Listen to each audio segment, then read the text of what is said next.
I'm a 30-year-old male and my best friend got married last week. I just bought a house and my wife is expecting our son in November. So I let him know I was limited in what I could contribute financially, but did tell him I would try my best. So, I went to the bachelor party in Maine, I rented the tux, and paid for mine and my wife's dinner at the rehearsal dinner. I also had a gift of $300 that I was going to give them, but we will get to why I didn't give it to them. His now wife, then fiancé, texted me multiple times a day with updates fine. I didn't always respond and it got to the point where if I didn't respond at least once a day, I'd get a call from my buddy. I have a full-time job and am redoing some rooms in my house, so I'm busy. She texted me for the following reasons. 1. My wife was not allowed to talk about our pregnancy at all. She didn't want anyone to focus on that more than her, the bride. 2. She was not going to order special food for my wife, no one asked her to. My wife was fine with whatever she was going to be served.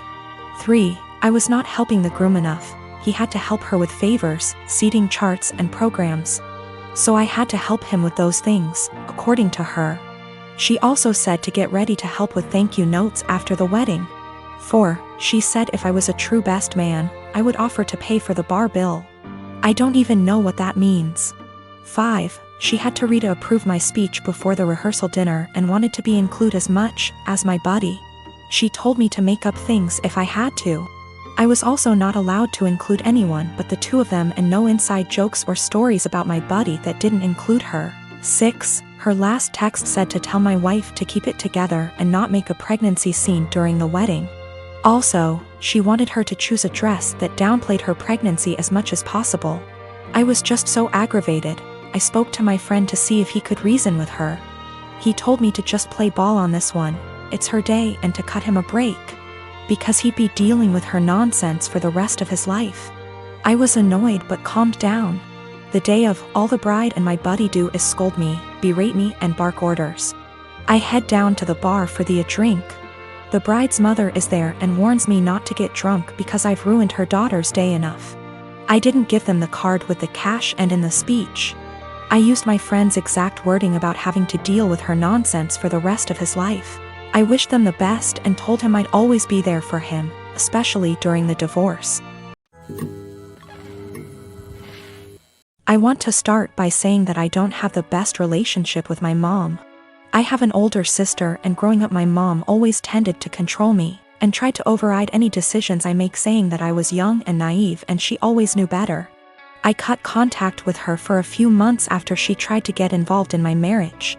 My husband and I been together for 3 years and he has always been telling me to be more gentle with my mom. I had a miscarriage a few days ago.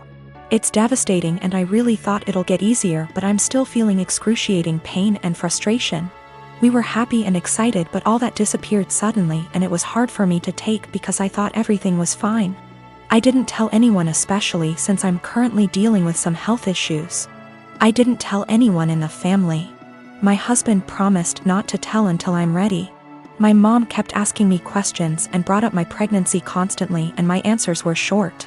Because I didn't want her to know, since she'd call everybody and let them know. She's always like this, that's why I tend to keep things private. I decided to not visit for a couple of days, hoping she'd stop asking questions. Then I found out on FB that my mom announced my miscarriage on her page and I didn't know about that. I was shocked. I freaked out when I started getting calls from family members and I have no idea how many people knew about it. I was so mad to the point of shaking. Everyone kept berating me for not telling them. I called my mom and I yelled at her.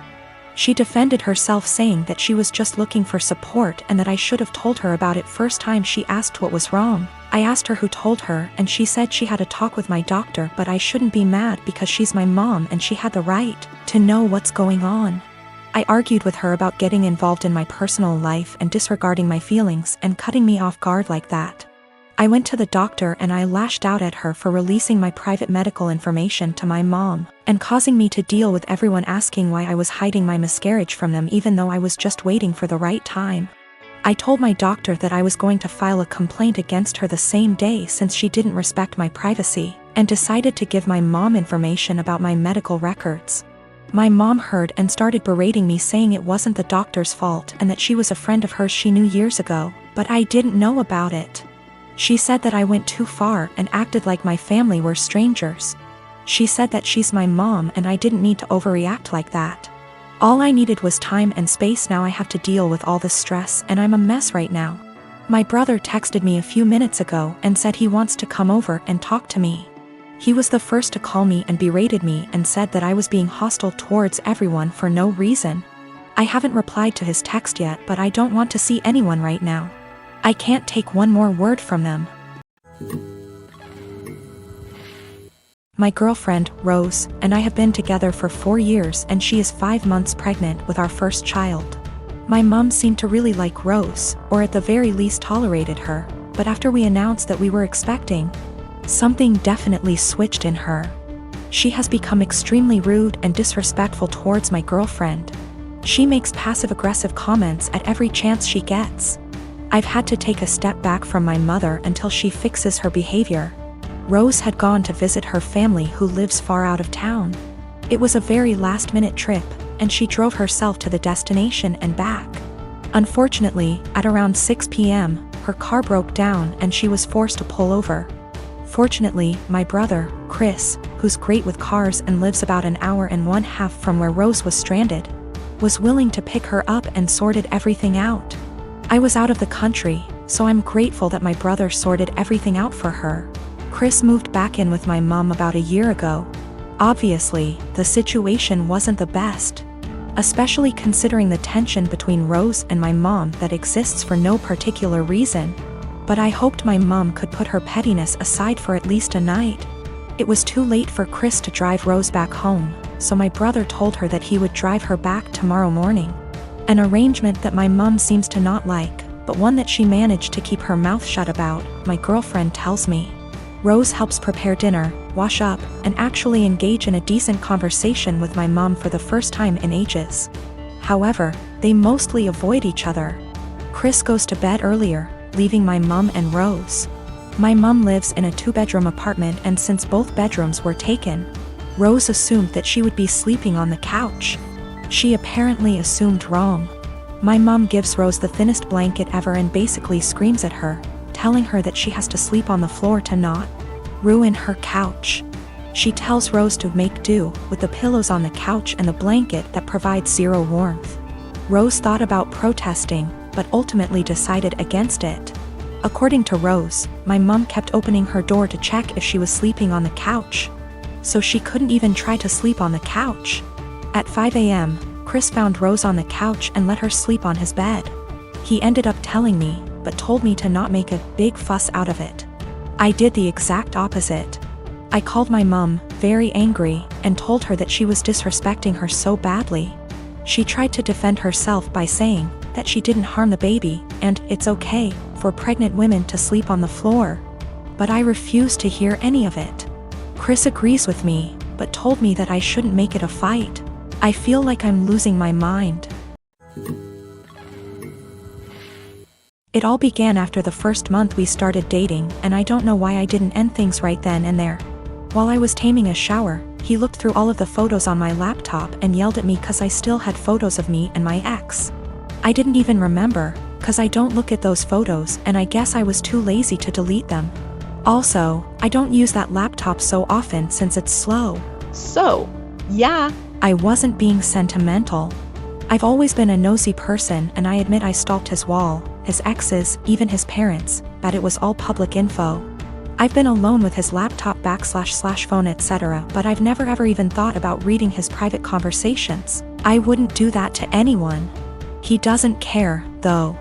He memorized my iPad password and he read everything, including some really private posts on Reddit. He yelled at me and broke up with me. He occasionally lurks in my Facebook account, because I'm dumb and I'm always like, no, he wouldn't do that again, but he always does.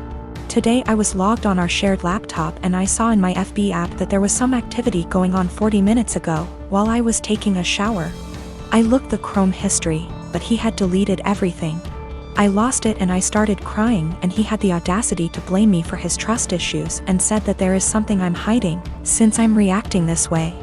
I tried to explain I have nothing to hide, but it's just horrible to feel uncomfortable at home. I can't even sleep properly anymore because I'm nervous if he'll decide to randomly read my messages. He scrolled maybe months of my FB searches, which is really embarrassing, and yelled at me again. He said I must be hiding something since I'm so upset. I don't hide anything, and I never gave him a reason not to trust me. Once he dumped me and I grabbed a beer with an old friend and he found out. Blamed me for cheating on him and even complained to my mother. I go to therapy every week, not only because of him, I have other issues. There was this group session and I met a boy who has similar problems to mine, and I felt that finally I'd have someone outside therapy to talk to. He's not my type and I didn't like him in a romantic way. I just felt we could be friends, but my boyfriend found out we've talked once, because he was snooping again OFC. And again yelled at me. He said I was a cheater and that's why he had trust issues. I've always been faithful and I didn't deserve this. I changed all my passwords, but I'm tired of feeling uncomfortable in my own home. He went out and told me I deserve this, and he's right to invade my privacy, and I have no right to be mad. I don't know what to do anymore. I finally picked up some courage and ended this pathetic excuse of a relationship. 2 days ago he came with his mother, OMG, to collect his stuff and also took the laptop he gave me as present. Which was pathetic.